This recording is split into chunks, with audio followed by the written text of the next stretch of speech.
కళ్యాణి. ప్రస్తుతం నేను గుంటూరు నగరంలోని లాడ్జ్ సెంటర్లో ఉన్న. ఈ లాడ్జ్ సెంటర్లో ఇక్కడ ఉన్న ఈ యొక్క కార్మికులందరినీ చూడొచ్చు ఒకసారి. ఈ కార్మికులు దీన్ని అడ్డా అని పిలుస్తారంట.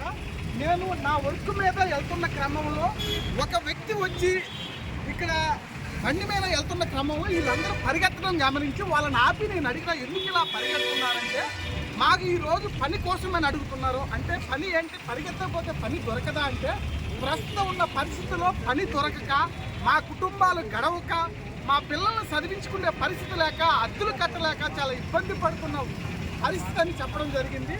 ఈ సందర్భంగా నేను ప్రభుత్వానికి కూడా డిమాండ్ చేయడం ఏంటంటే, గుంటూరులోని లాడ్జ్ సెంటర్లో కాకుండా ఇలాగా ఒక 10 సెంటర్ పాయింట్లో ఈ విధంగా కార్మికులు గుంటూరు చుట్టుపక్కల పరిసర ప్రాంతాల నుండి ప్రజలే కాకుండా సుదీర్ఘ ప్రాంతాల నుండి ఛార్జీలు పట్టుకొని ఉదయాన్నే 5 గంటలకు లేచి 6 గంటలకల్లా ఈ యొక్క అడ్డా మీద నిలబడితే ఆ రోజు పని దొరికితే దొరికినట్టు, దొరకకపోతే దొరకనట్టుగా ఉన్న పరిస్థితి ఇక్కడ ఉంది.